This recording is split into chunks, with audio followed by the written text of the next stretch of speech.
এবার বলি কেন আমি রেজিগনেশন দিচ্ছি।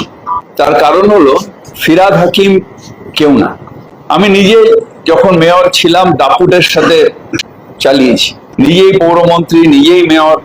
তাই সেই চেয়ারটাকে আমি অবমাননা করতে পারি না, সেই চেয়ারের সম্মান হানি করতে পারি না।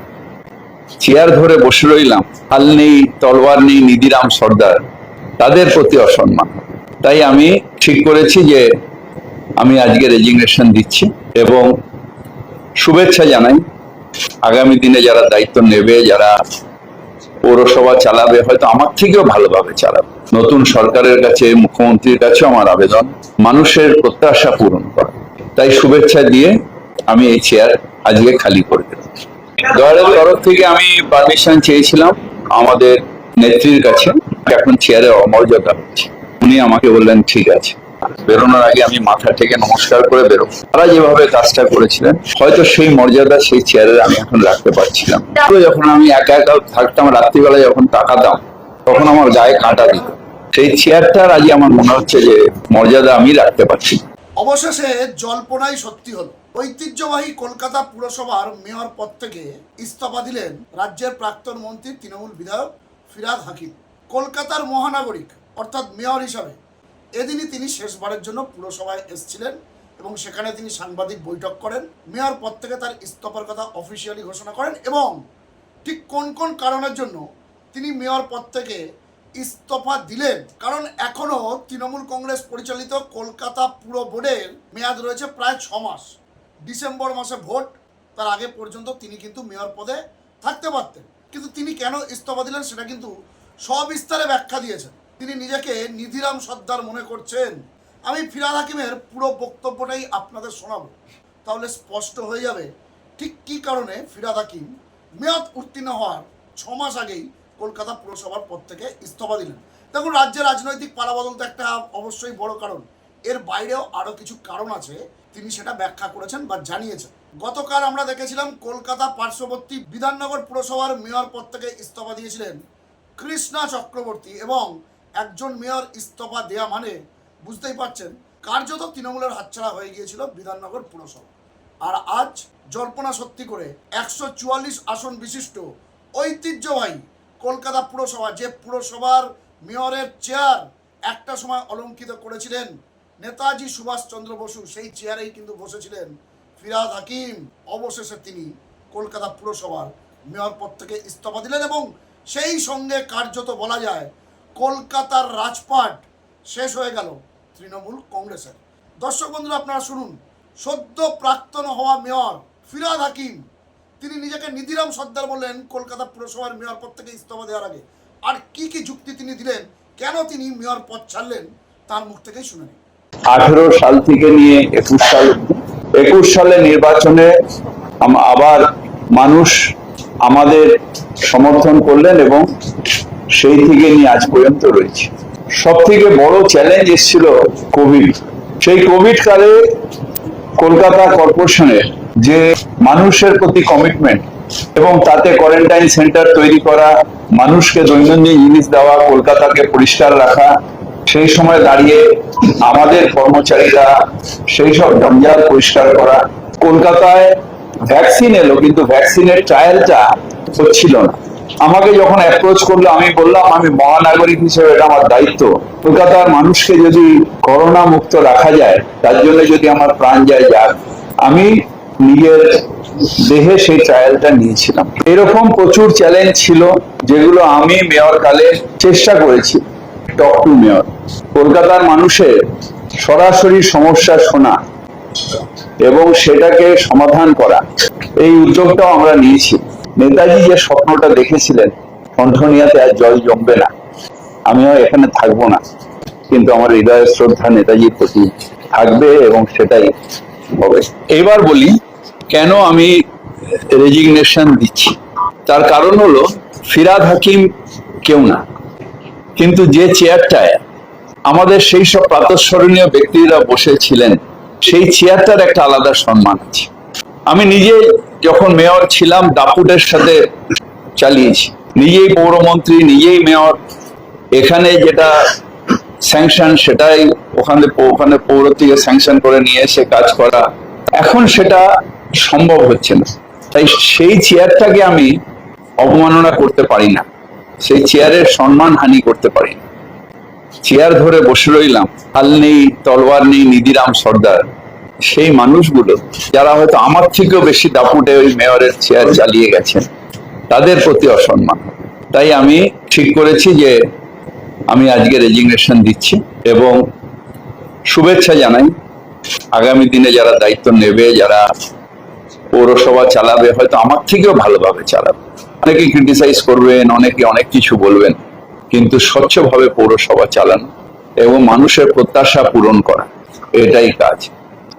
নতুন সরকারের কাছে, মুখ্যমন্ত্রীর কাছে আমার আবেদন মানুষের প্রত্যাশা পূরণ করা। তাই শুভেচ্ছা দিয়ে আমি এই চেয়ার আজকে খালি করে দিলাম।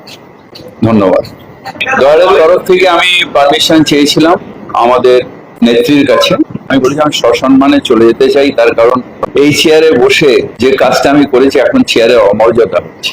উনি আমাকে বললেন ঠিক আছে। আমি যে কাজটা এই চেয়ারে বসে করছিলাম, ইতিহাসে শুনেছিলাম আমার যারা প্রাতঃস্মরণীয় ব্যক্তি, যাদের আজকেও বেরোনোর আগে আমি মাথা ঠেকে নমস্কার করে বেরো, তারা যেভাবে কাজটা করেছিলেন, হয়তো সেই মর্যাদা সেই চেয়ারে আমি এখন রাখতে পারছিলাম।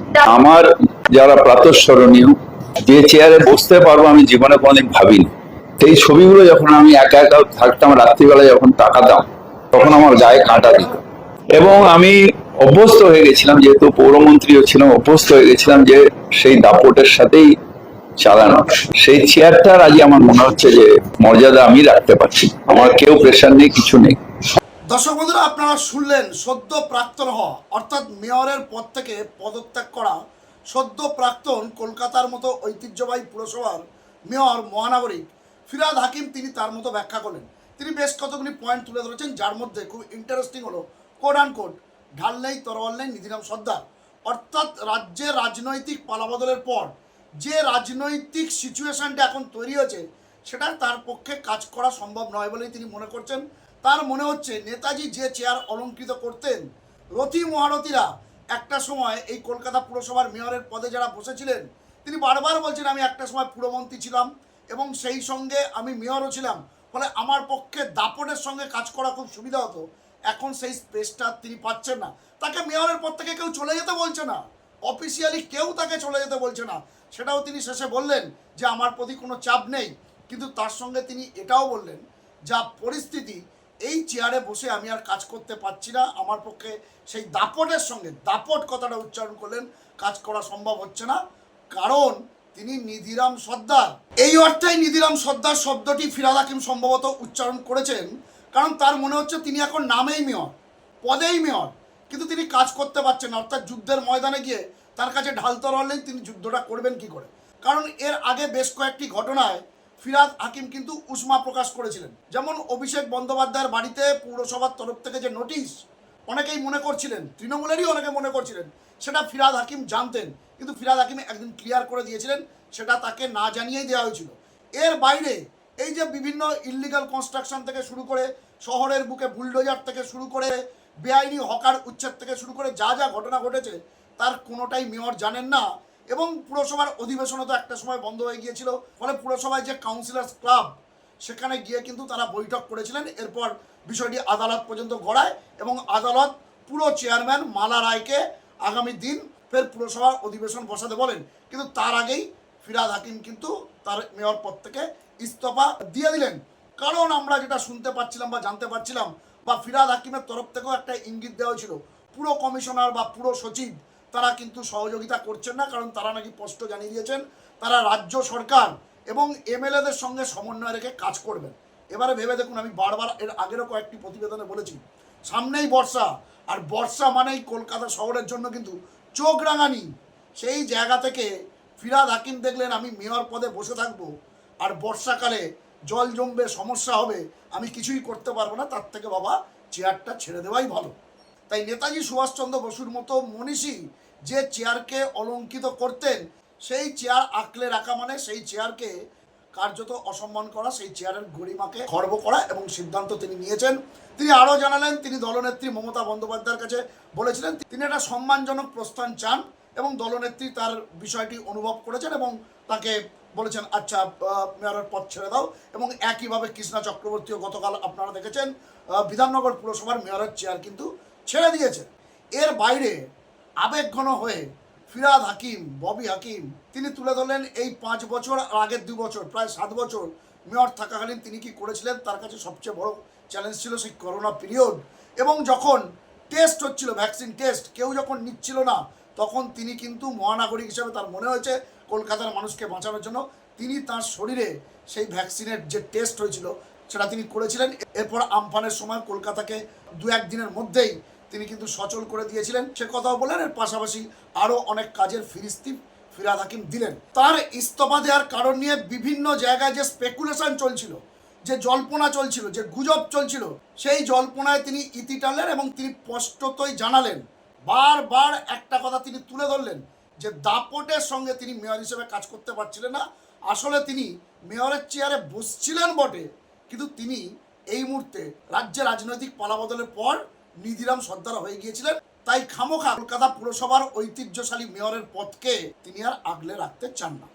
এবার যেটা মনে করা হচ্ছে, এর আগে দেবলীনা বিশ্বাস থেকে শুরু করে সুশান্ত ঘোষ কিংবা তারক সিংয়ের মতো ইস্তফা দিয়েছিলেন, আরও অনেকে ইস্তফা দেবেন। এরপর কাউন্সিলরের পদ থেকে ইস্তফা দেওয়া শুরু হবে এবং সেই দিন খুব দূরে নেই, আগামী সপ্তাহেই হতে পারে যে কলকাতা পুরসভায় রাজ্য সরকারের পক্ষ থেকে কিন্তু প্রশাসক বসানো হতে পারে আগামী অন্তত 6 মাসের জন্য। কারণ আগামী 6 মাস পরেই, পুজোর ঠিক পরেই কলকাতা পুরসভার নির্বাচন আছে। তখন নতুনভাবে নির্বাচিত জনপ্রতিনিধিরা এসে নতুন মেয়রের নেতৃত্বে আবার কলকাতা পুরসভার কাজ শুরু করবে। তো দর্শক বন্ধুরা, ফিরহাদ হাকিমের মেয়র পদের যে পদত্যাগ, তার যে কারণ, সেটা নিয়ে যে স্পেকুলেশন চলছিল, সেটাকে তিনি কিন্তু আজকের ক্লিয়ার করে দিলেন, কারণ ব্যাখ্যা করলেন। এক্ষেত্রে আপনাদের মূল্যবান মন্তব্য কমেন্ট বক্সে কিন্তু লিখতে ভুলবেন না। আপনাদের গুরুত্বপূর্ণ মতামত ও পরামর্শ খবর আলো সোমনাথ ইউটিউব চ্যানেলকে আরও সমৃদ্ধ করবে। ভালো থাকবেন, সুস্থ থাকবেন, সতর্ক থাকবেন। খবর আলো সোমনাথ ইউটিউব চ্যানেলের সঙ্গে থাকবেন। নমস্কার।